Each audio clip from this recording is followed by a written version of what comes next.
Hey, and welcome back to How to Be Real, a place where we can be real in a world obsessed with fake. I am Tasha B. I am an actor, a writer, a filmmaker, and creator that is gearing up to cook some good ass food and eat some good ass food. Yes, I'm ready. Same. And I'm Tay. I am a creative producer, lover of all things wellness, and your favorite vocal yogi, who's also very much ready for the holiday season. We're in it. We're in it. Okay, we are here. Ready for food and good vibes. Mm-hmm. I'm excited. Me too. But after we get that out the way, I say, how you doing, Tay? I could be better.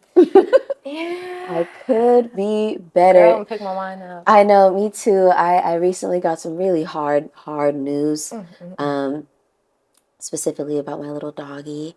And, I'm just trying to get through it. And, life is not always butterflies and fucking rainbows, dude. That's and hard. Today was absolutely a reminder of that, to just be grateful and thankful for every moment you have with the people who are around you, with the little creatures that you have in your life. Don't take a day for granted. Don't do it. So I honestly don't know how I would have gotten through this day without being here with you while receiving that news. And I thank you for being patient, and just being kind. And as always, though, you know what I mean? So, I'm glad we're here, too. It's funny because we went from filming at a studio to now we film at my house. And at first it kind of was tough. I don't know for you, but for me it was like, is this a downgrade? Is it, this or that? But I was telling Tay today, I was like, I'm really grateful that we're here, because the studio, we would have been on a time limit. We would have had to decide right then and there. We would have had to, do we keep recording? Do we? No. Yeah. She would just do whatever. And I think because we're here, we have all the time to just be like, you know what, let's have some wine. Let's have some THC. Yes. Let's have some snacks. Help me relax. Some music. Let's take our time and feel the feels. So I was glad for that too. I was like, oh my God, I would hate for you to have to. Okay, well, sorry, let's hurry up and hop in the car and drive after that. No, dead ass. It really does make a difference, and that's another thing, is that you're not always allowed, when you get certain information, you're not always allowed or in the space to feel and ask that somebody have patience with you, and or not even have to ask. They had like I didn't have to ask you shit. You instantly were like, gave the space. The space was there. Exactly. Yeah. And so it's like, I could have been doing any fucking thing else. I could be at the production shoot or doing something where you can't take a moment. Yeah. And so it's everything happens when it's supposed to happen, and I'm very grateful to be in a position where it's like, okay, things could be better, but I'm around amazing people who I can be myself around and feel things around, which I will take. I will take that. Safe friend. And I'm glad I could be here, because this is monumental news, y'all. I know. But anywho, how are you doing? I'm doing well. I feel like I'm writing a lot and getting more and more excited about writing. I posted chapter 2 of my short story, which was a big thing. Doing something new and putting it out there is always a little bit like, I'm probably not the best that I'm going to be at this thing right now, but it's worth it to, put it out. Why not? You know what I mean? I've been writing screenplays, and it's funny because I was just telling you, I started off writing short stories. I wrote a short story in 5th grade or 4th grade called Elementary Love. I think it was 5th grade, about all the little couples, quote unquote. Yes. 5th grade that were going on, and just keeping track of all the drama, because I wasn't in any of it. Period. So-and-so's dating so-and-so, but he likes so-and-so now. So now they're together, and she's mad. And it was a bunch of just that, and the boyfriend girlfriend was really they hold hands. Right.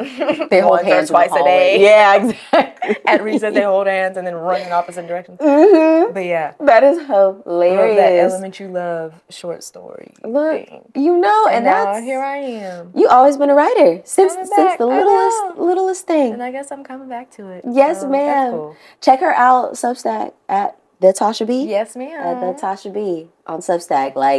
Story 2 was juicy. I didn't even know Story 2 was dropping, and I had to like read it. I was like, oh yeah, I'm ready for episode 3. Story 3 is all but written. But it's gonna come out Sunday. Oh shit! See, once you're over here, like, okay, what should I do when I'm walking on the treadmill trying to get done with like feel my body again after all that eating?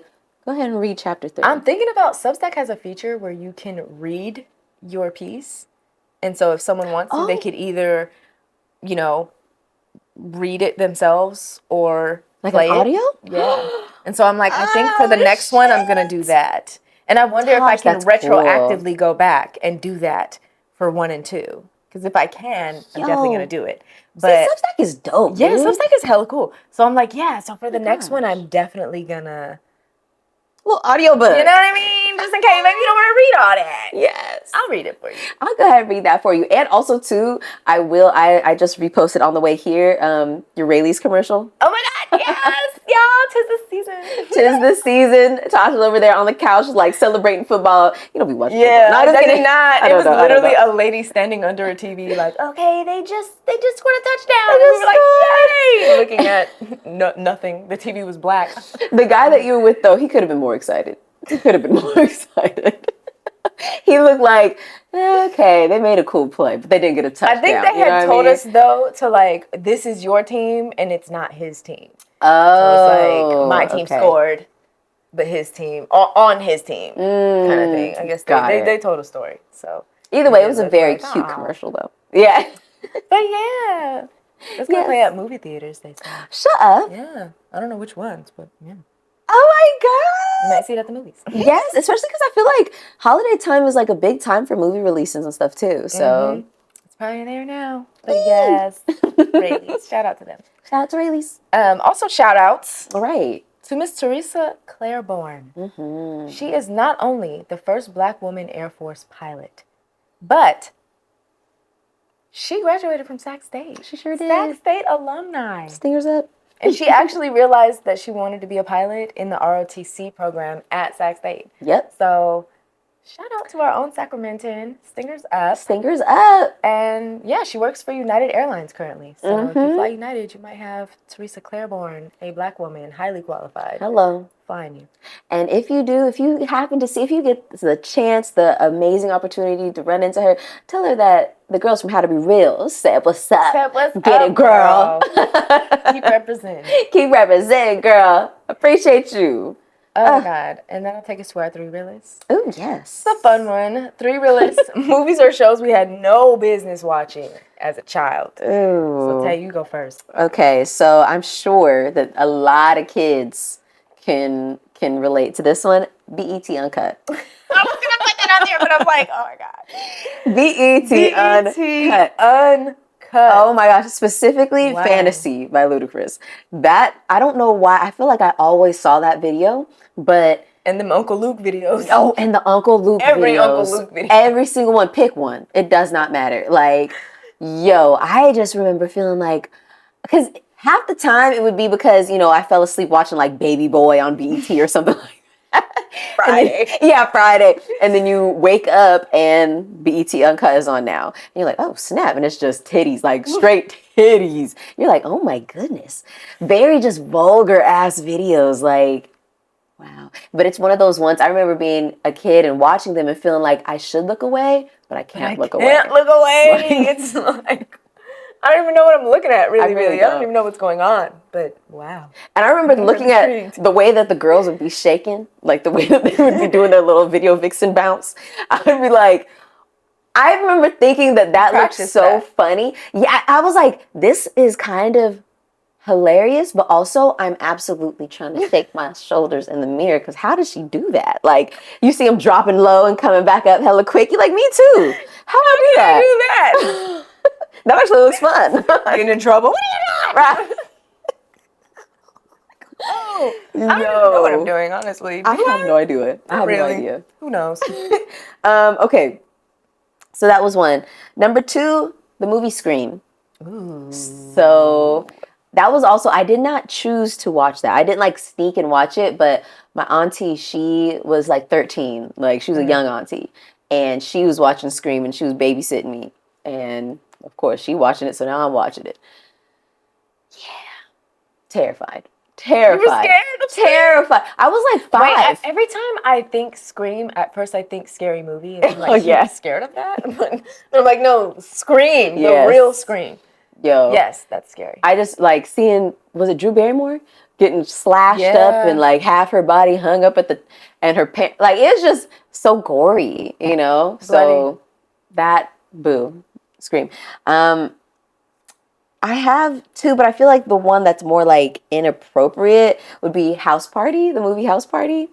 I feel like it's not inappropriate, but it's like, I think at the age that I saw it, again, around like 6, I'm young. Oh, you know? Yeah, that's not, yeah. I feel like watching that was very much like a lot of mature content here. That was the first time, I remember that was the first time I heard the word pussy. Oh, they do say it there. A lot. Play. I forget about play. And the group were like, I smell pussy. And they all like, I just remember that part being funny, but I didn't know why it was funny. I remember being like, I don't know if I'm supposed to say that word. Like, I've never heard it. Right. I get what you're saying. Where it's just one of those ones that let you on to more things than you should be let on to at that age. Where you're like, I'm 6. Where's Dragon Tales? Like, what am I doing? What am I doing? Girl. Yeah. So those would be my 3. What are your 3? Okay. Mine would be first and foremost Players Club. Ooh. Oh. Why did I? Oh yeah. Watch that. And I feel like I was in middle school, so it was definitely like 13, 14. Okay. Or 12, 13, 14. Yeah. In there when I first seen it. And whoa. You've never seen Players Club with Lisa Ray and Monica Calhoun. Oh, and Monica Calhoun. Get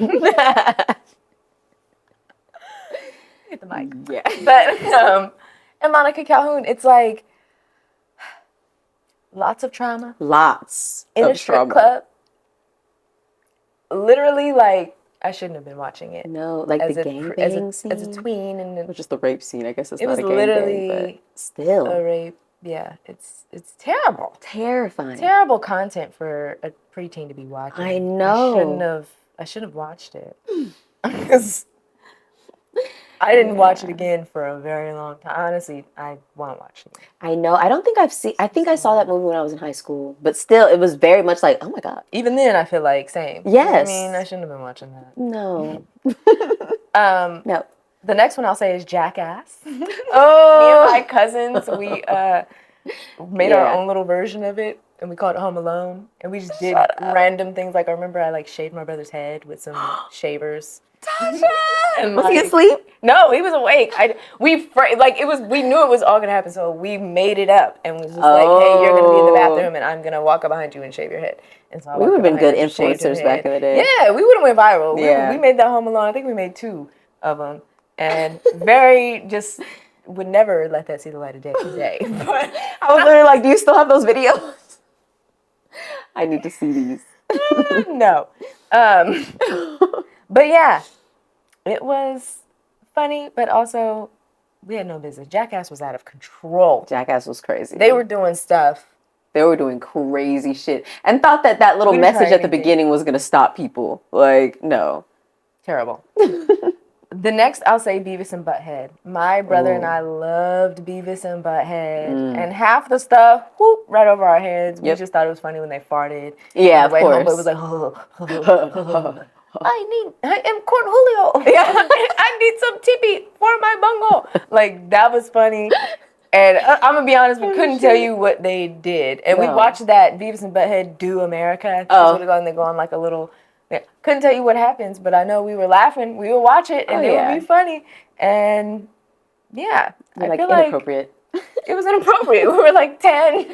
Yes, absolutely. But we loved that and Ren and Stimpy. I was literally just going to say. 4 because I put Beavis and Butthead, and I was like, Ren and Stimpy was even worse. Was so bad.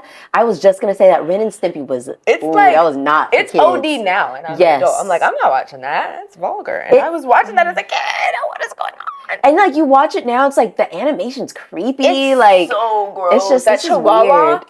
Weird. Oh, like in the faces they would make when they like did the weird. You know how sometimes in SpongeBob when they like zoom in on SpongeBob and they make him look kind of realistic, and they would do that on Beavis and Butthead, but like the animated version, and it was just fucking weird. Yeah, so weird. Just really gross. Yeah, that's yes. So yeah. Ren and Stimpy, Beavis and Butthead.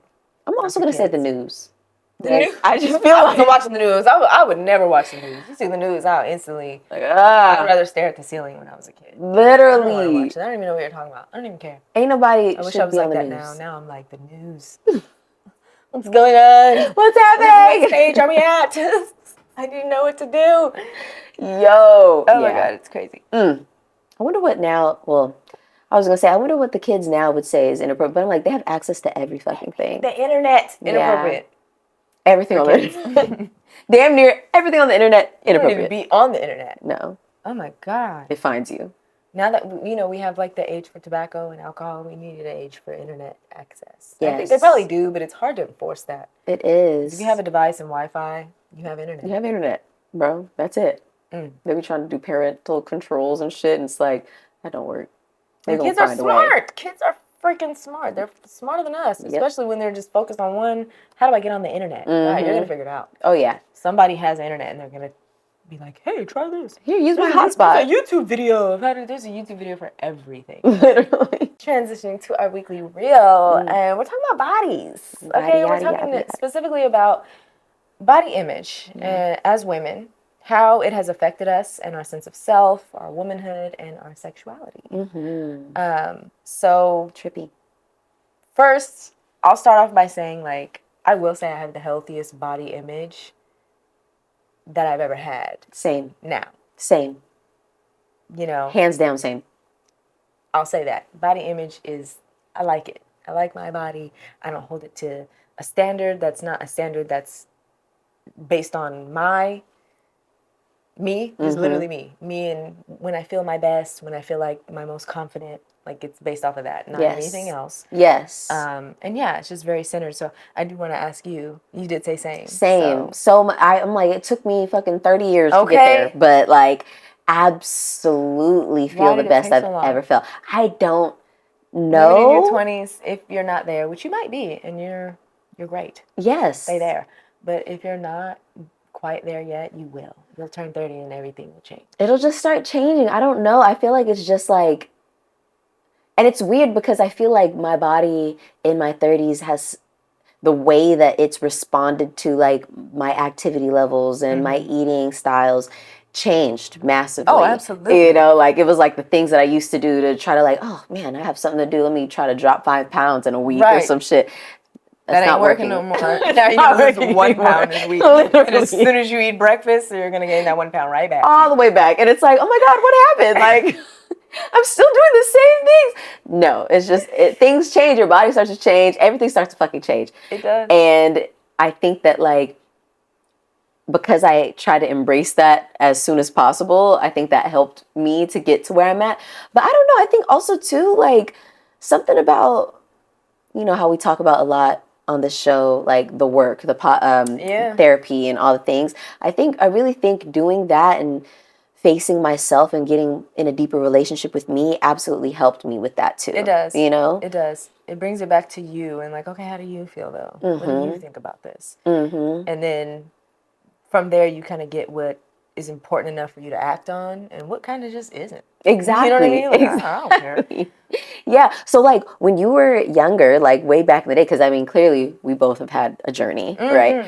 How was your relationship with your body way back when? Yeah, growing up, it was weird because I felt like I was both fat and too fat and too skinny. Right? Oh, like I felt like my stomach wasn't small enough, but everything else wasn't big enough. Yes. Yep. Wow, that's crazy. It is so crazy to think that. To look at pictures of myself from like 16 and be like, girl, you were nowhere near fat. That's crazy. That you would look at yourself and think, oh, I look fat in this. No, you don't. You don't look fat at all. Like you look like a little skinny girl. Because you're a little skinny girl. Because you're a little skinny girl. That's just that. So you were like around like 16. Do you feel like that I would say like from 7th grade to like the year after. I mean, and even at ACT when I worked there, I was pretty skinny. And I remember that lady told me, I hate skinny women. I know. I was like, damn. People used to say, people are not nice to skinny people. It's like the nobody. Same way they're like not, well, maybe not the same. I don't want to say that, but like the same way, not the same way, but like in a similar way that they are commenting on people's bodies who they feel are too big, quote unquote. They'll do the same thing to people that are too small. Like people are just fucking miserable. It's like women can't have a. It's just like you can't win for losing. No, you can't gain weight. They're like, damn, you thick. Thick time. You lose weight. Oh my god. When Rihanna gets thick, when Beyonce gets thick, it's like, God, can we just be like, she was there? Jeez, Louise. Right? Like, damn. Yeah, I feel like around that same age too. Like, I think I was more aware of my body at probably a little younger. Like, I think maybe like 5th grade or even maybe 4th grade. Maybe like 4th or 5th grade. Yeah. But that had a lot to do with, actually, I've told you this before, but I don't know if I've shared this on the podcast before. I want to say, yeah, maybe. But when I went to my friend's house to go swimming, and her mom, like, her and her mom, like, were poking my belly, saying that, like, if they poked my belly button too much, gravy would come out. What? Yes, and I remember, and I was there in a swimsuit. And we're about to go swimming, and I already was like, I don't know. What in the hell? And you said you were 6? No, I was like 4th grade or 5th grade. Okay, so like 10? 9? Yeah, like 9 or 10. Yes, there we go. Yeah, like 9 or 10. What in the world is wrong with this woman? Why would she do that to a child? And they cracked up, bro. And the crazy part is her daughter was bigger than me. But I was like, they was cracking up. And, I'm like... She was probably doing that to her daughter all the time. Maybe, yeah, definitely had to have been. And I'm like... Ew, the mom. So that was definitely... And I remember I told my mom that, and my mom... I will say, when I look back on those pictures, I'm like, I was definitely a little chunky. Everybody was chunky at that time. Right. That's like as a young girl, you're like chunking up, and then you're going to have your last growth spurt. And just... your last growth spurt ever. And then, yeah.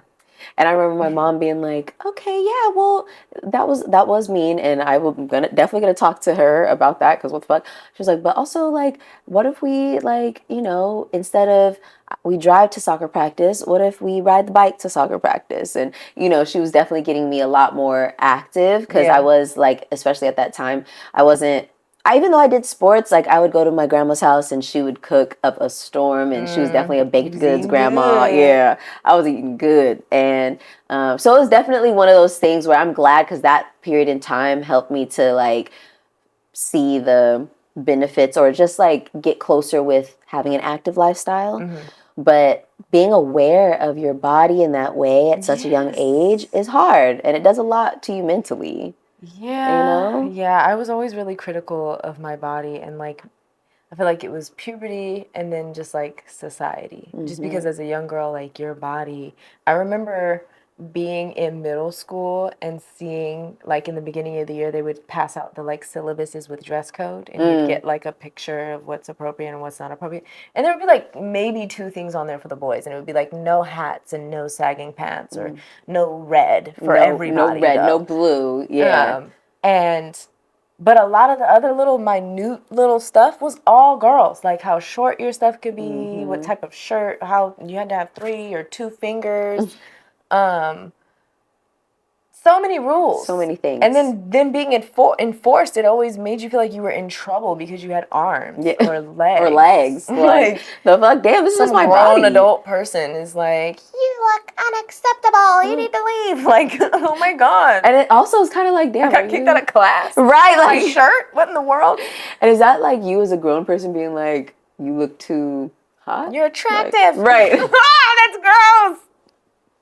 I feel like if I was a teacher, I would never dress code anybody, because I would just be like, you know what? I'm just going to not look. I'm just going to. Maybe this is I me do problem. see your titties. I am being weird. Let me not be weird. Yeah, let me not be weird. Or like if a guy's pants were too tight and you're like, I see every little crevice going on. All the stuff. You're doing a lot. Like, I don't know. Yeah, would I say something as a teacher?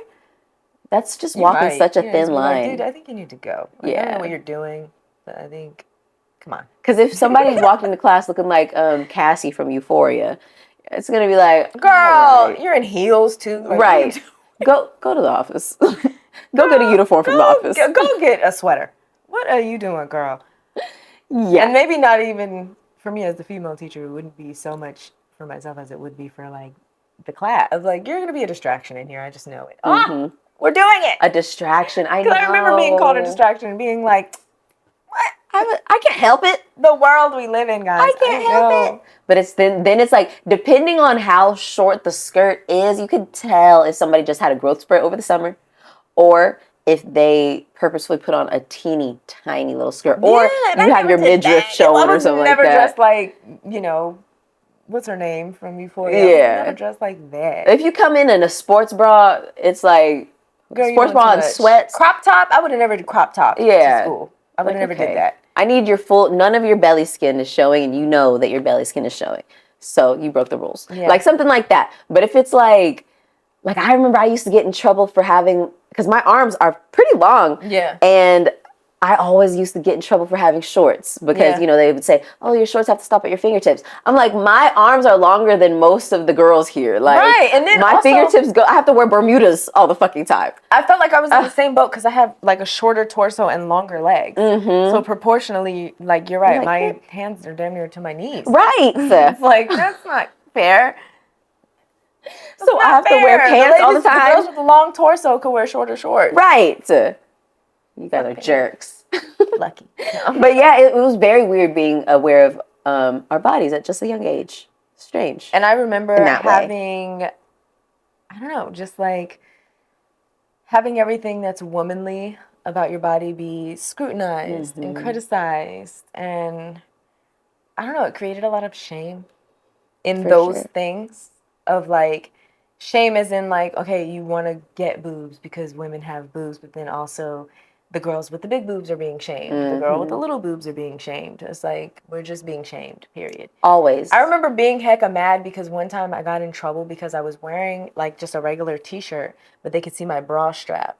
Oh. And they were complaining. Like it was a white shirt or something? No, they could see, you know how like if your shirt is here and your bra strap is like here? Oh, yeah. And they were like, we can see your bra strap. And they were getting mad about how they can see my bra strap. And I remember being like, I have boobs. I have to wear a bra. You want me to take the bra off? Like, what? Why are we even looking this hard at this point? Right. Because now you're looking for something. Mm-hmm. You're doing too much. Like, you're looking at me looking for a reason to, I don't know. It's looking weird. It's feeling weird now. Truly. It's feeling weird. It's feeling very weird. And I think that feeling of like being seen all the time in that way, or being looked at and scrutinized at all points in time, like not only did it build that shame, but I think for me, it built that I have to look at my body like that all the fucking time too. So now even when I'm alone at my own house, looking in the mirror, I'm looking for all these different things that could be wrong, like clothes on or clothes off. I'm like, oh, there's that little thing. Exactly. Oh, there's that little thing. Oh, no. And I look back on pictures of myself, like as a young person, like how you were just saying, and even in my 20s, and I'm like, bro, what was I tripping off of? Like, oh my God, I know I seen this video. I think it was in Dale's phone, and it was me in this Nike shirt that I have and some little sweats. They don't even fit me no more. Well, no, they fit me. They're just a little tight. Booty too big, girl. Yeah. But it was me in those sweats, and they're like sweats that kind of go like right below your knee. Oh, so cute. Like kind of, little capri sweats. They're hella cute. And my little Nike thing.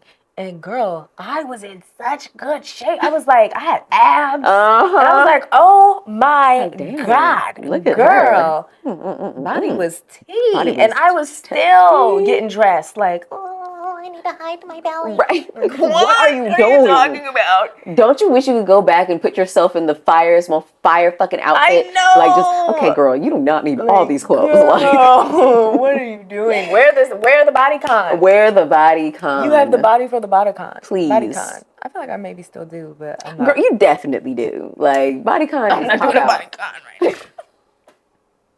I don't know, maybe. I don't know. We gotta pop the body. We gotta have a bodycon night. We should do a bodycon. We should do a bodycon night. Wear the bodycon. Okay. Oh my God. We'll make some rounds. Okay.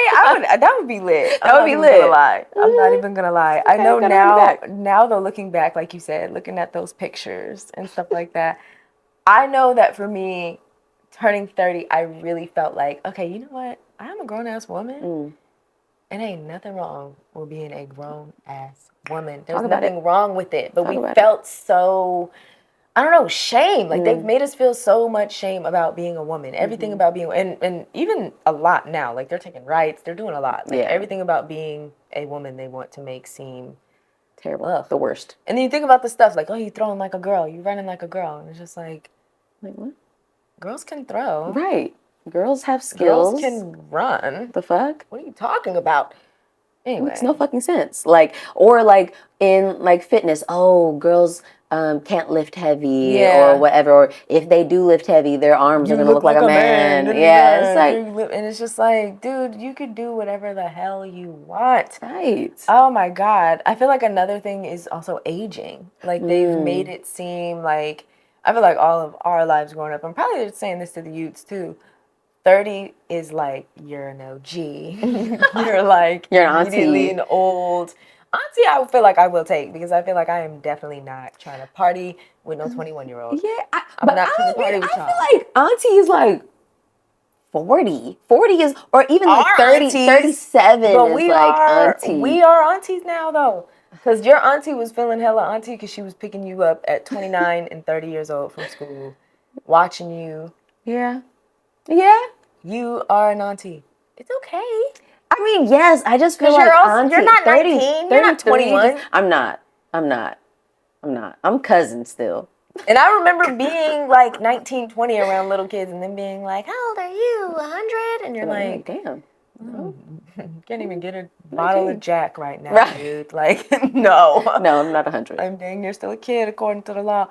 But you see me as so big. Yeah. Because you're a kid. And so I do think that. Because I'm like, yeah, when I think back to 16, a 30-year-old, you're like, you've been alive damn near twice as long as me. Like, yeah, you're OG. Grown. You're an OG. You're an OG. Yeah. You're my auntie's age. My auntie probably was 30. In her 30s, an early 30-year-old, 29-year-old when I was 16. You ain't lying.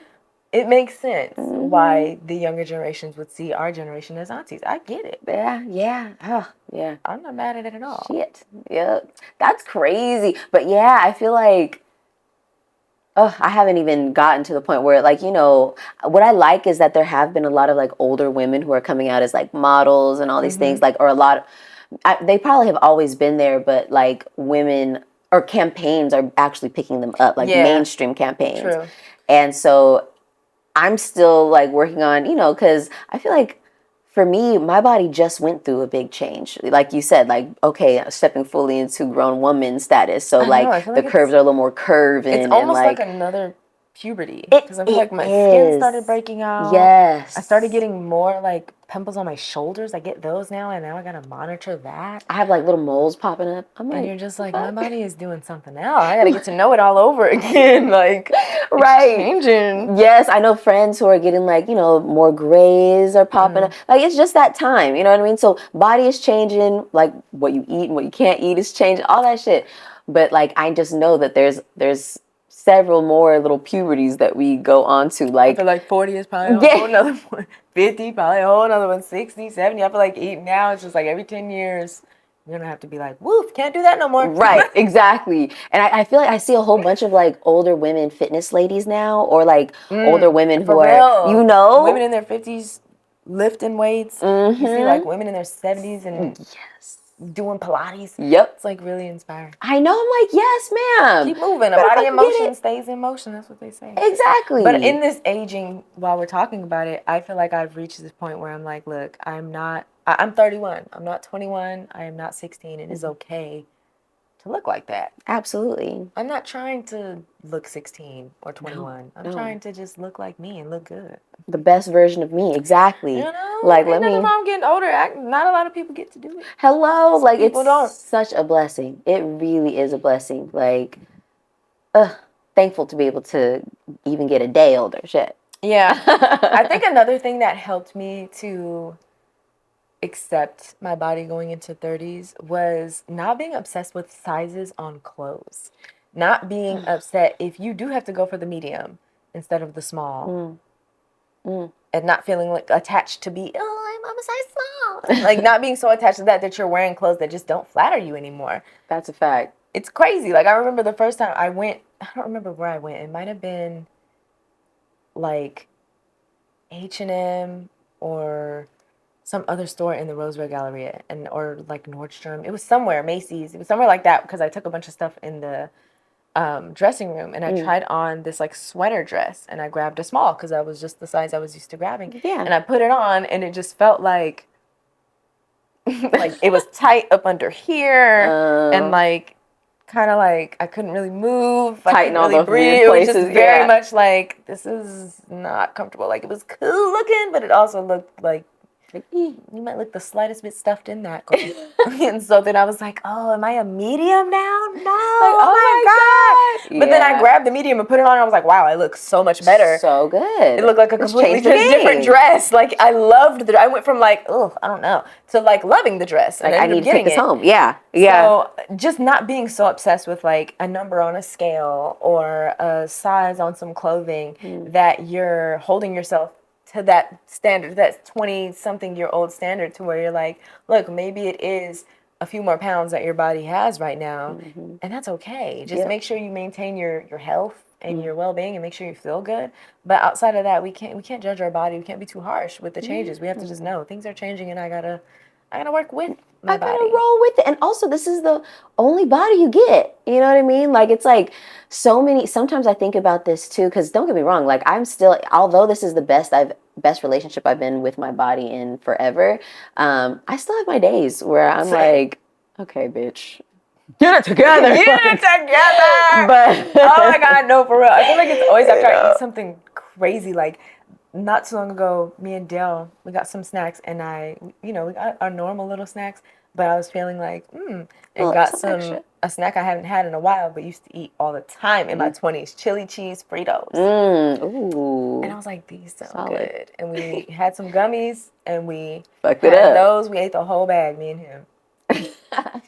Went to sleep, woke up in the middle of the night, needing the bathroom urgently. Tummy was like, no. And then went to sleep, woke up at like 6:30, needing the bathroom urgently, and all day, in and out. Oh, I hate And those. I was like, oh my God. So I had to like kind of fast a little bit just to reset. Yeah. And haven't been eating little snacks since. Just because like, I can't do a chip, or I think I just had a cracker today for the first time. There we go. But I normally am a chip and cracker pretzel girl. You really are. And I have not since the chili cheese Fritos. And I was like, wow, I cannot eat those anymore. The body was like, do it again. No, thank you. I've been having similar reactions to whenever I eat something spicy. I love me some spicy shit. And my body's like, girl, chill. You need to pick and choose when you get to have some spicy. Do you want to eat spicy, or do you want to die? Right, no, right. Do you want to eat this spicy and enjoy it for the one meal and be in the bathroom all day tomorrow, or do you want to just skip out and being just in the bathroom all day? It really is something where you're like, oh my God. Like, isn't that worth it? Is you have to do something that day? Oh. Like, it's like, ain't no hold it. No. There's no hold it. You have to let it out. You gotta go. Every time you feel that urge, you gotta go. Gotta go. And like, you just gotta be sorry. Sorry. Oops. You're moving the camera? Okay, I'm gonna go. I'm just gonna go. I'll be right back. Where's the bathroom as soon as you get there? Right. I need to know. Let me point it out. I got all my shit on deck. My Tums, my Alka-Seltzer. I got my water bottle. Yeah, literally. You're like, damn. And so, like, I think for me, it was, the sizing of the clothes, that, because I went medium to large, and that was hard for me for a little bit. But like you said, you look at it and you're like, but the clothes look so much better on me this way. It looks better, and it feels better. So it's like, does it matter? And then I remember I told myself one time, like, no one's going to be like, let me see your tag. What size is that shirt? What size is this? Like, no one's going to do that. And also, who gives a fuck? Like, I look good in it. Okay. It fits my body right. Who gives a shit? It's my body's size. It's a letter on a tag, even if it was XXXL. Like, who cares? Who gives a fuck? It fits my body, and it looks good. Thank you. And it feels good. Right, I'm throwing and I paid for it, so it should look and feel good. Come on. Exactly. I feel like dumb. It's stupid. Yeah. What really used to get me was my my favorite outfit, like getting out of the size of my favorite thing. Like, I know I wore this a few times when we stepped out, especially in the summertime. It was like that purple little shorts romper. Yes, that was cute. Oh, Oh my God. It was already, when I first got it, it was already on the brink from being too small. Like, it's small enough that I look good. Yeah, exactly. It's hugging everything just right, you know? And then one day. You go to put it on, it's like, one summer. You hear that? Yeah. You put your head in. Oh. And you're like, no. Then you get it on and you're like, yep, nope. Absolutely not. Like, my ass is hanging out. Like, it is, and it's up me. I'm like, I feel like it's cutting in literally my body. I can't fucking, my coochie can't breathe in this. Camel toe instantly. Right. Like, and those moments used to really make me feel like, you know, have a mirror moment with myself. Like, girl, what are we doing? Do we need Is it worth it? I think it's time. I think it's time. Like, I think it's time. Yeah, that sucks because I had a few rompers. I remember when rompers were in, I had a bunch of them. And same thing, you put them on and it's like, yep, damn, you're about to cut you in half. That little seam. Yep, the seam. The seam in the middle is like, yeah. Yeah. And you're like, yeah, this is it. This is, I can loosen the straps. Only so much. So much. Only so much. And that shit sucked. And I feel like before I would be like, oh my gosh, like I need to like do whatever the fuck little diet trends are. Fruit fast. I need fruits. That's what I wanted to talk about. I need what's it what's the other carnivore diet? Yep. Maybe I go to the carnivore diet. Like water fast for the next 3 days. Pepper, lemon like juice, and you're like, holy shit, like why am I doing that? Just so that I could get back to that letter on the tag? Yep. Girl, no. Or that number on the scale. Or the number on the scale? Stop it. And on top of that, like you said, there's so much you get so much conflicting information. Like later workouts versus earlier workouts. Fastest workout, eat before, eat after, eat during. Right. Should you run? Should you lift weights? Should you do none of that and just do yoga? Should you just do walks? Just trying walk. To burn Only fat? Walk. Is it better to eat all meat? Is it better to eat no carbs? Or should you have a little bit of carbs? Mm-hmm. What do we do? Everything. And when you put it all on the table like that, it's like, okay, should I just eat nothing? Because y'all are making it seem nothing, like or do what all the girls was doing with that flat tummy tea, eat everything and then just purge it, drinking a what is it called? Laxative. Yeah. And that's a fucking eating disorder. It is. Just in case you didn't know, that is an eating disorder. Like there was, oh my God, I saw the saddest story. There was this girl who was doing the fruit diet and she passed away because she had previously struggled with anorexia. And she had gotten back on the track where she was eating and then was like, oh, I'll do the fruit diet, like all fruit diet. And she was not getting enough nutrients. And she was already on the healing process from her anorexia. She ended up passing away from malnutrition as she was like in her 20s. And that's how dangerous these diet trends and shit like that can be. It is. And I wanted to ask you, what diet trends have you tried? Oh, shit. I'm like a lot. What are some of the more popular ones? Okay, so I mean, I don't know if a trend, but vegetarian, is that a trend? I don't know. Kind of. At a time it was. Yeah. Did it work for you? Yes. In terms of losing weight, yes, for sure. But I felt like I didn't have no energy. Like, I was like, and I'm lactose intolerant. So I would like be trying to eat cheese and shit like that. And it was just like, so my stomach hurt and I was tired. And that fucking sucked. This ain't right. Right, this ain't right. What else have I tried? I definitely tried, what's it? Oh my God. Weight Watchers. I tried really? Yeah. What? Yeah, I did the Weight Watchers. How old were you? Like 12? What the heck? I was like 16. Yeah, I was like 16. And then again at 21. We're victims of the society. That's crazy. Weight Watchers. And that, it definitely worked. But I also, quote, worked. But I look back, I was tiny. What in the world? Like, I was so teeny tiny. Like, it was crazy. Like, you definitely did not need Weight Watchers. I did not need fucking Weight Watchers. Like, what are you talking about? Yeah, there's been a few. Like, I'm like, if you're a woman who lives in America and you haven't done at least two different diet trends, good for you. One that really did work for me, and it might have helped balance my like stomach flora. Because remember, I was telling you how I used to have some really bad like flare-ups with my stomach. Like it would, be really bad. I would be hospitalized. Apple cider vinegar shot twice a day for belly bloat and belly reduction. Mm-hmm. But I feel like that's more like a wellness. I feel like that gives more like traditional. Whenever I was bloated, I'd be like, I'm gonna do this twice a day. 2 times a day, before dinner, before breakfast. Boom. It worked. Mm-hmm. But that's also, it was like with the mother and all that, right? Like, and that's, I feel like it, and that's the thing, because some stuff comes like trendy. My stomach situation. See, that's what I'm talking about. But it also got rid of that bloat. Hello.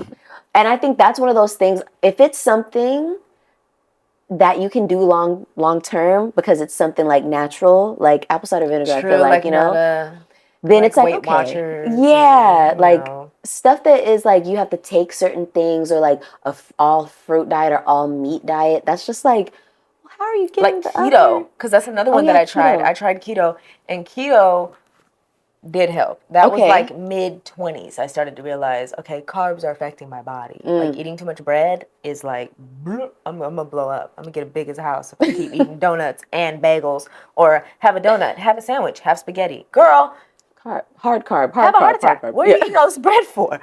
And so I would have to just pick no one. Bread? Right. Keto, yes. Keto is like no bread, no rice, no noodles, no nothing like that. And you're just eating like vegetables and protein. Okay. That's why you'll see stuff where they would make like tortillas out of cheese, like melt the cheese and then roll the tortilla in that, so you can still have like a fajita or a taco without doing the tortilla.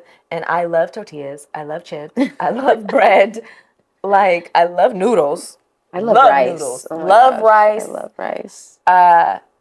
Yeah, I don't know, man. Life is joyless when you don't eat that. And so for me, it's just really unsustainable, because I'm going to want some macaroni and cheese eventually. I'm going to want a breadstick eventually. Damn. You know what I mean? I'm going to want some bread. I'm going to want some crackers. I'm going to want some noodles. What the hell? I love ramen. Like, you're tripping. I'm going to want to eat pasta. Come on now. Like, it's one of those things where it's like, why? I feel like going through all these little diets, they tell you how to get started, but they don't tell you how to wean off. You know what I mean? Like, they don't. True. Like, it's kind of just like, do this instead of this. Instead of like, hey, try taking one thing. I know for me, the way I started with keto was first you got to bring attention to how much bread you're eating, because you're eating more than you think when you're not thinking about it. That's right. And for me, it was like, I got to only have one serving of bread a day. And for me, whenever I feel like, I'm starting to gain a little weight or feeling a little bloated or whatever in this area, I think about that. I'm like, I need to go down to one serving of bread a day. That's what my body can process. And then there are some days where I just don't eat bread. It's like, I'll take a break. Not have any bread.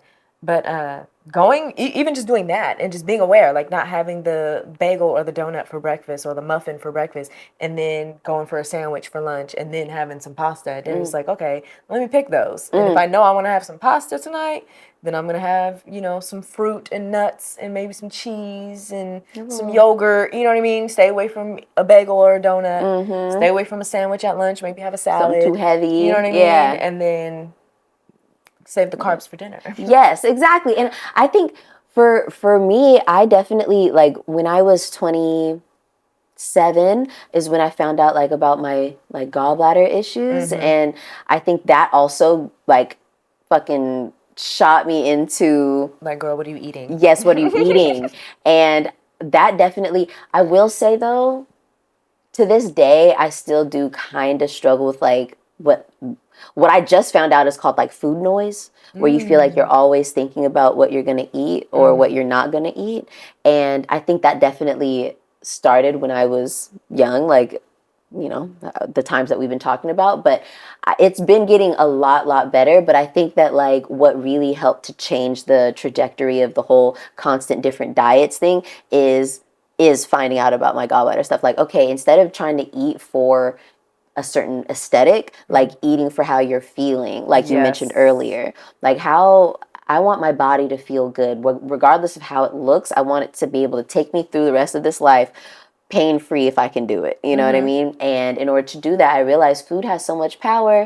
Like, being active has so much power, even if it's like just a solid standing still stretching moment. You know what I mean? It's just, and so I definitely feel like within my 30s, I started really clicking a little harder. Like, okay, no, I want to feel good. Looking good is great, whatever looking good means for you, but I also really, really want to feel good. I really do. You know? I want to feel good. You're right. Because that's what it is. It's like everyone, well, not everyone, but a lot of people, age and get older. But, there's a certain population, especially in our country, that actually can still enjoy their lives. Like, there's a lot of older folks that, you know, maybe even aren't that old, but because of their mobility issues are feeling a lot older. Yeah. And a lot of that does have to do with how you're taking care of yourself. Mm-hmm. And like you said, food is a thing, and it's not about, cutting calories and not eating bread. I think it's just about making sure you're eating real food, because that's something that I realized, like, talking about those Fritos. Mm-hmm. It's just when I find myself eating a lot of just processed stuff, you're not eating a lot of like real food.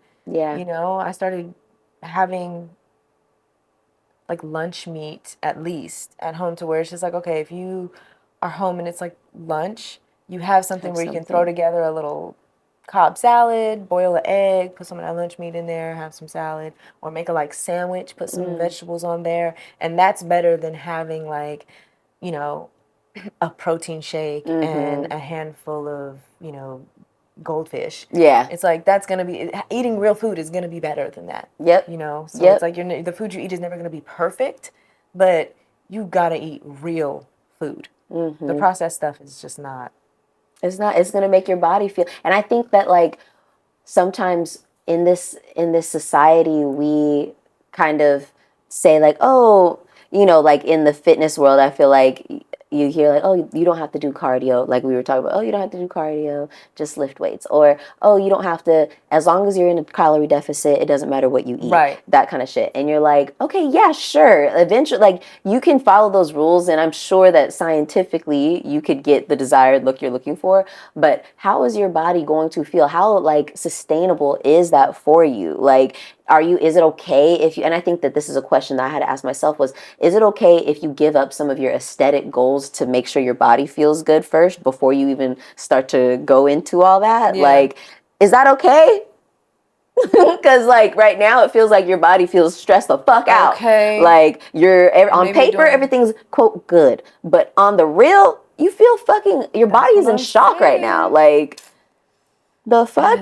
All because of all that bullshit that they put on me. Looking at some charts back in the day. Yeah. To see where you should be instead of just figuring out like, how do I feel? How does my body feel? Because you might lose some weight and realize I feel frail. Yeah, I don't feel like I have the same vigor I had before I lost that little 15 pounds. Mm-hmm. And then you might gain some of it back and be like, you know what, I feel better. Yeah. I feel better. I feel better. I feel better. That's the standard we should be sticking to. And that's what I was saying earlier, when it's like the only standard that I'm really looking at my body and being like, okay, how do I feel? It's really, how do I feel? Not how, is it hot or not? You know what I mean? When People Magazine circle something in this picture. Oh, look at this. You remember how they used to do that? One little extra roll from it. Yes, that was so Look at Rihanna on the beach. And you're going to circle her love handles on her. Or not even love handles, because what? Rihanna doesn't have love handles. But just circle that part that we all feel a little bit like. Little back crease. You're like, damn, what the fuck? She's just at the beach with her friends. Leave people alone. Like, and what the fuck is wrong? And that's the thing, too. They shamed all of us. When you shamed her, you shamed us all. Yeah, what's wrong with the little extra skin? What's wrong with something? What's wrong with my body? What's wrong with my body? What's wrong with my body? What's wrong with a lot of extra skin? A lot of extra skin. If you are healthy, if you feel good, what the fuck is wrong with that? Like, I remember, isn't it true that in the history books, whether across the world, across cultures, there are like statues of women of all body types. Mm-hmm. You know what I mean? That like were being praised, you know? You see the super curvy women, you see the super like slim, like fit women, you see women of like who are all actually like shapes and sizes. All different fucking shapes and sizes. So who the fuck are you to tell me? And you know what? That I can't be comfortable in this. People are attracted to all those shapes and all those sizes. Literally. People be liking everything. Everyone has a different type, some people ain't got no type. You know what I mean? So, like, is you a bad bitch? Because that's the only thing I like. How do you feel? Are you confident? Are you authentic? Are you you? Because that comes out no matter what body you're in. When you feel good, you look good. I feel like they say when you look good, you feel good. And yes, that is true. But also when you feel good, you also look good. Mm-hmm. And that was something, like when I was talking about going from like a small to a medium, you saying a medium to large, you go up that size and you feel like at first it's, did I fail shameful. myself? Yeah. And then you put it on and you're like, I feel good. And honestly, this looks a lot better. This looks so much better. Like, could I technically I'm wear getting a medium? the medium. Sure. Right. I'm getting the bigger size. I'm getting the bigger size. Can I technically wear this smaller size? Sure. But how good does it look? Am I going to wear it? That's the thing. Am I going to put it on to go do something and be like, yikes? And then also what's crazy is that your body could be totally like, you could look at some of the most fire bodies ever. If you put them in something too small, they're going to have a little, you're going to find something. No one is going to look good. The skinniest person, if you give them a too small thing, it just you look stuffed in your clothes and you look stiff and uncomfortable because it's uncomfortable. Literally. I don't know. I don't know about none of that shit. Go ahead. Something else I wanted to talk about was how our body image affected or affects our sexuality. I was going to say that too. Because, I feel like for me, because there was like body shame, there was shame attached to my sexuality. Just having critical thoughts of my body and like insecurity, it made it hard to embrace that side of myself. And then on top of that, there was like, the representation was either like super slutty hoes or like good girls, like on Dawson's Creek, the girl that's like, no, girl next door, anything, not even on prop, And I remember feeling early on like I don't feel like either one of those people. Like I don't feel like her, but I also don't feel like her either. So like, where do I fall? And then I kind of do remember there's that phase of getting older, going from like teen to adolescent where you kind of, you're 17, you're like an adult. Yeah. Kind of. You're not legally, but like your body, your brain, your body, everything is, you want that independent. You want to be an adult. At least I did at 17. And I remember you make, at some point in that area, I made the transition from like, you know what? I'm not a good girl. I'm the other girl. She pulled a Miley. Okay. And I don't know. I just remember like, okay, I went into that and then it was like, okay, this doesn't feel like me either. Like I think it is, there is no this or that. I think it's a polarity. Yes. And you fall where you fall. You know what I mean? But I feel like we were only shown the like, this or that. The two options. Yes. You know what I mean? You're either the girl next door or you're the girl next door. Right. Either the girl next door or the girl next door. Yes. That is a fact. I definitely feel that. I feel like I remember hearing a lot growing up is like, do you want to be sexy in your clothes or out of your clothes?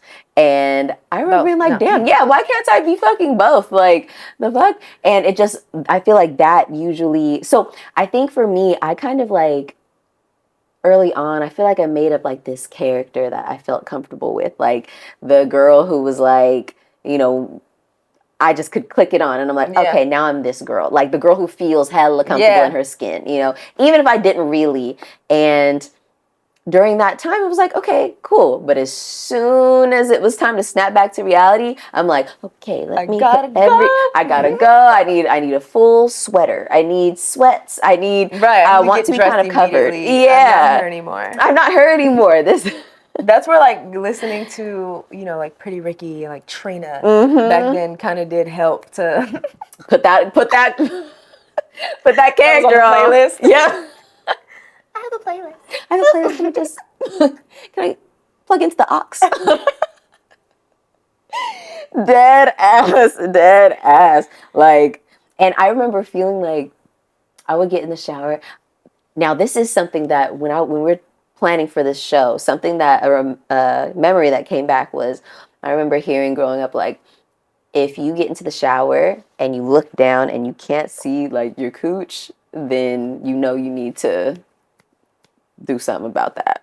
You need to make sure, like, and I remember always like Always. That stuck with me. Yeah, it was like, okay. And any time that my belly started getting a little, I'm like, oh, hell no. Girl, I'm doing standing fasting. crunches in the shower right now, and maybe not dinner. Right, literally like, I don't need dinner tonight. Nope. It's getting late anyway. It's 7:30. I'm good. Right, and so after those times where like character would go off and I'd get in the shower and maybe I couldn't like directly look down because Lord forbid a girl has dinner. Okay, like, jeez.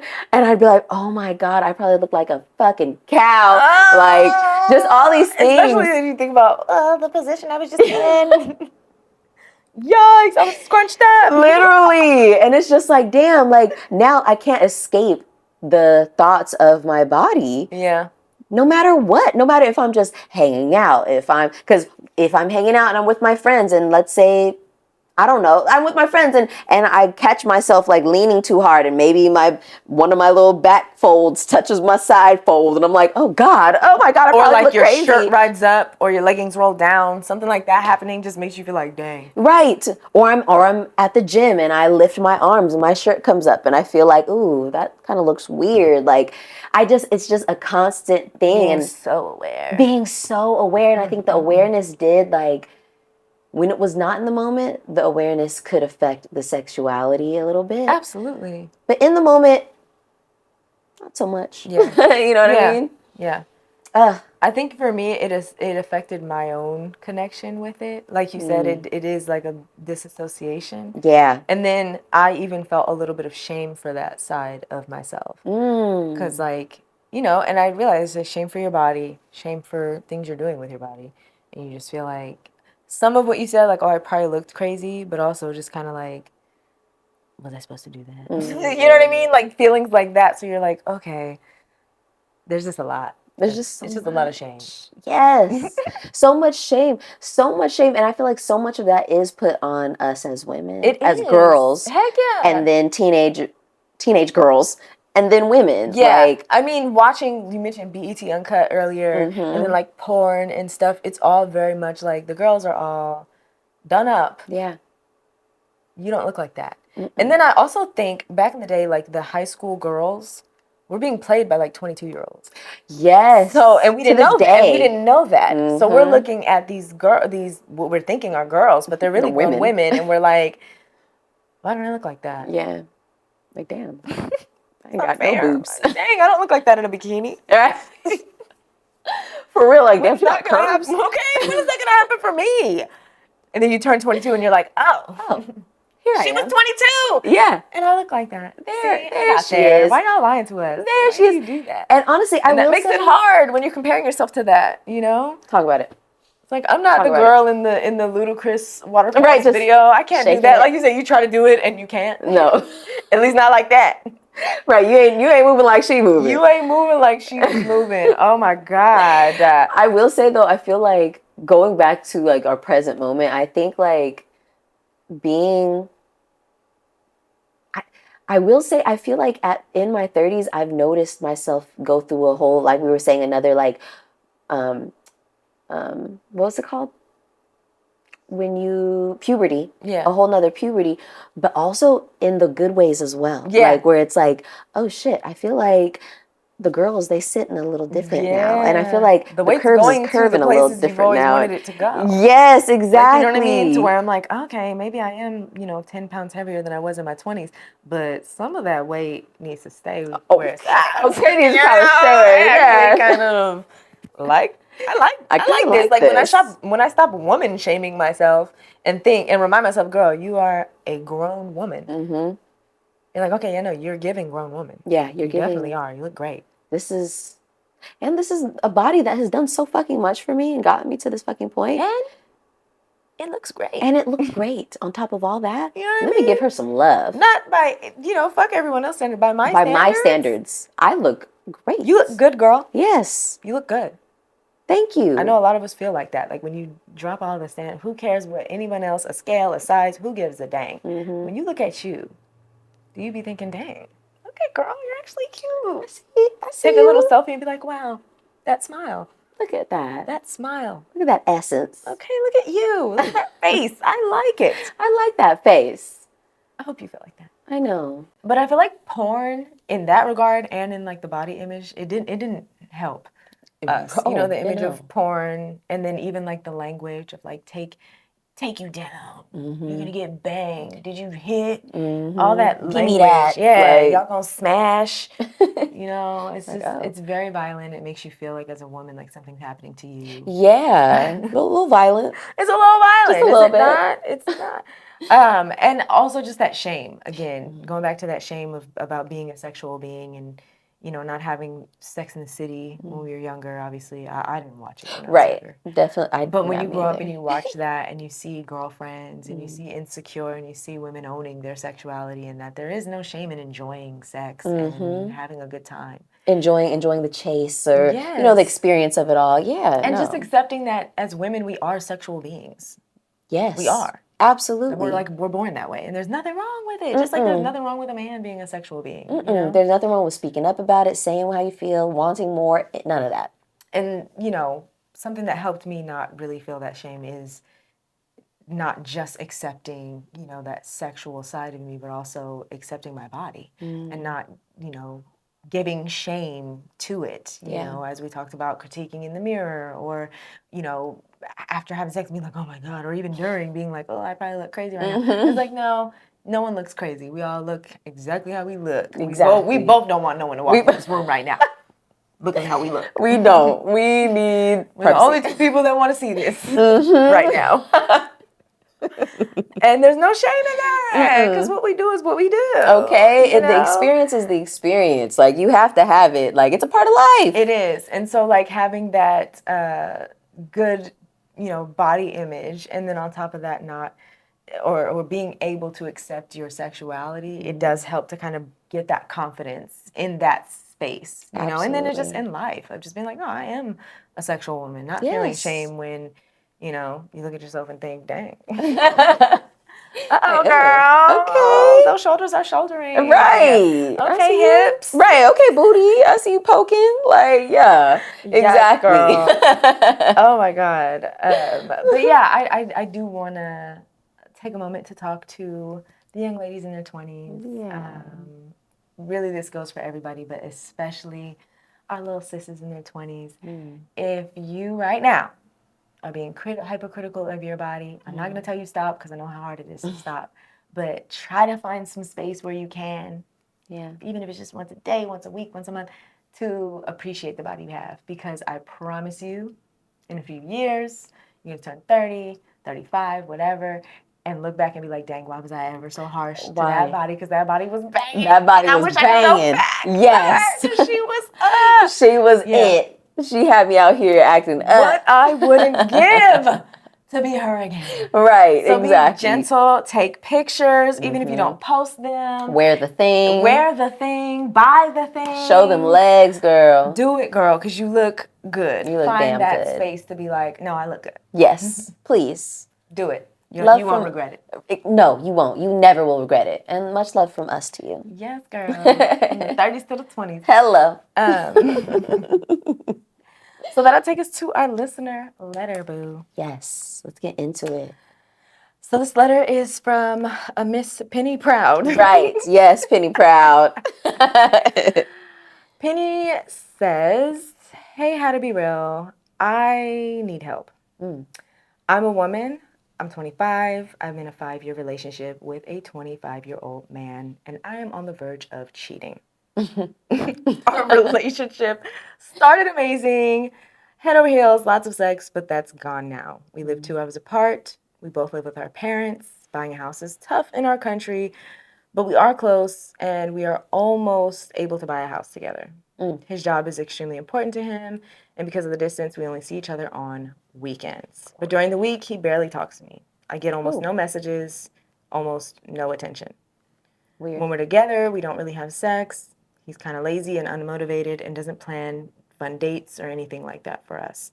I have to think about everything, and I feel like he's neglecting our relationship. I've brought it up many times.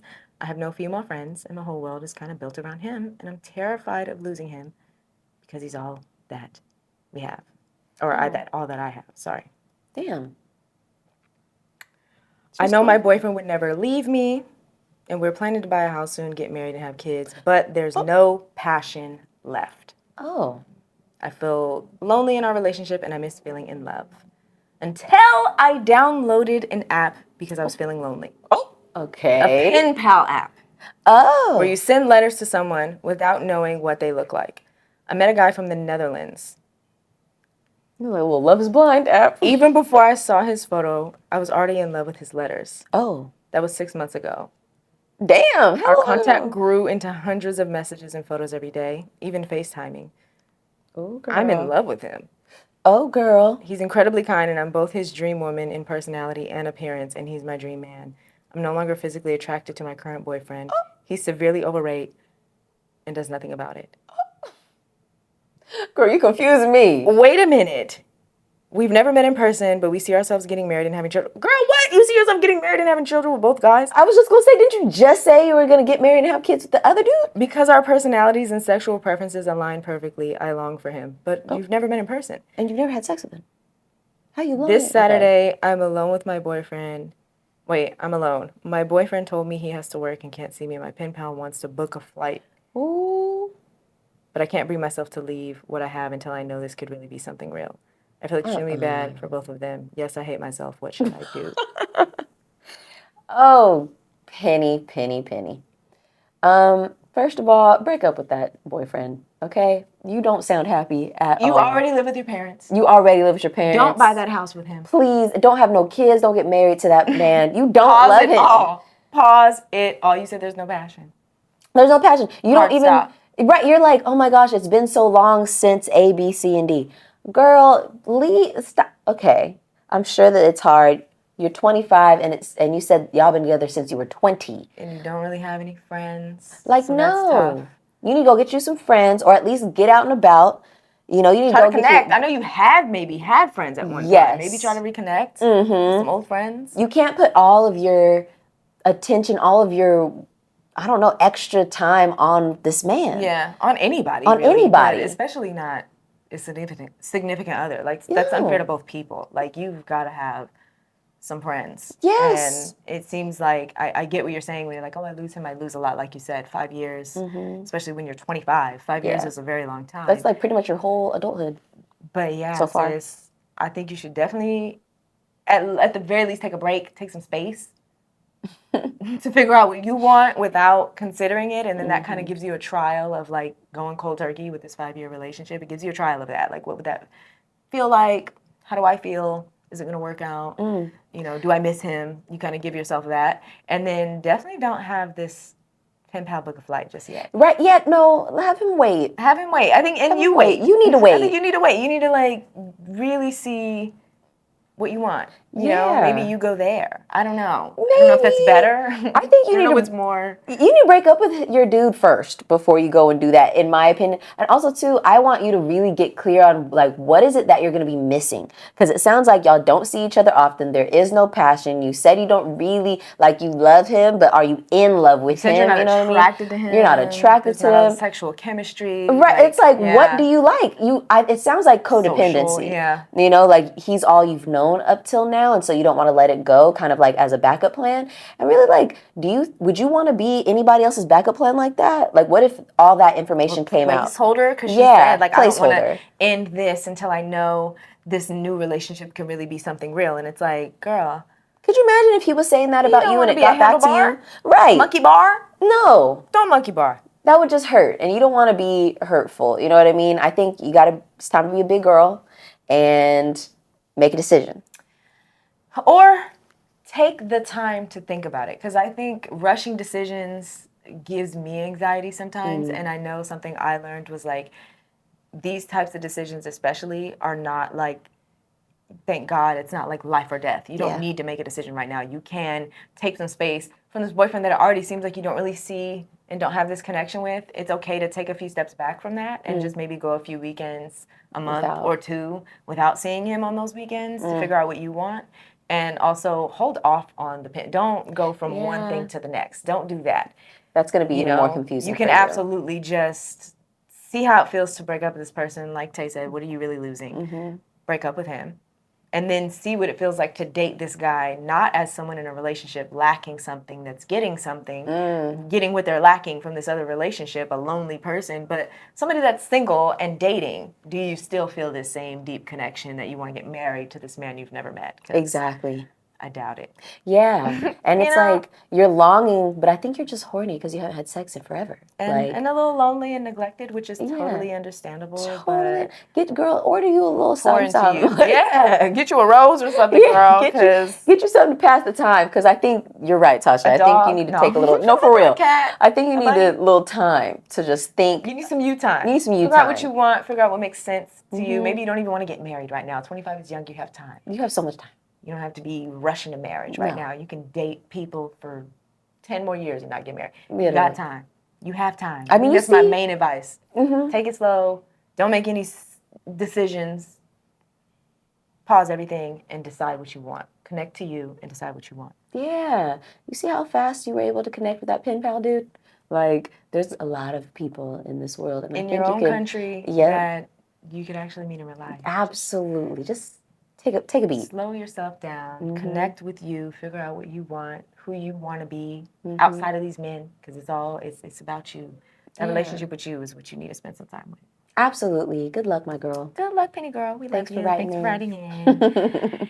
So moving on to our thank you, we want to thank Esac Bookstore. Yes. That's what it's called, right? Esac Village. Esac Village Bookstore.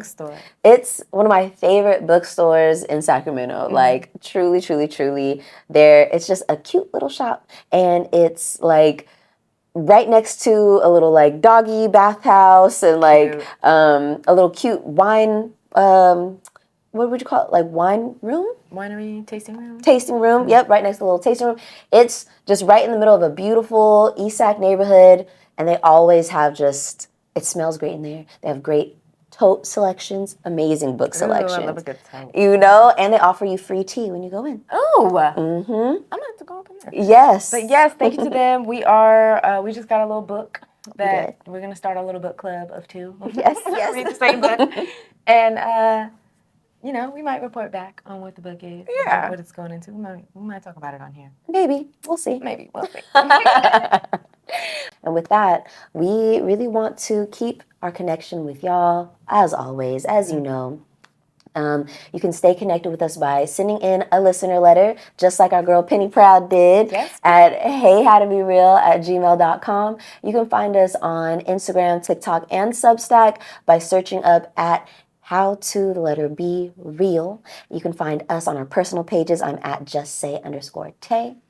And I'm at thetashab on Instagram and Substack. Yes. And I forgot to mention YouTube. So, of course, same handle on YouTube as well.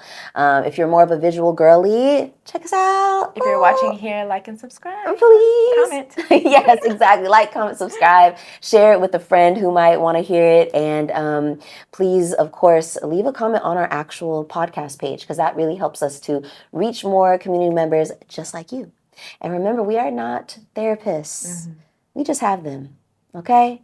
And this week's Random Reel is on Tasha B. It is, and I have 2 options here. Let's see what I feel like. We love options. I might drop a little bit of both of these. Okay. The first one is take a deep breath.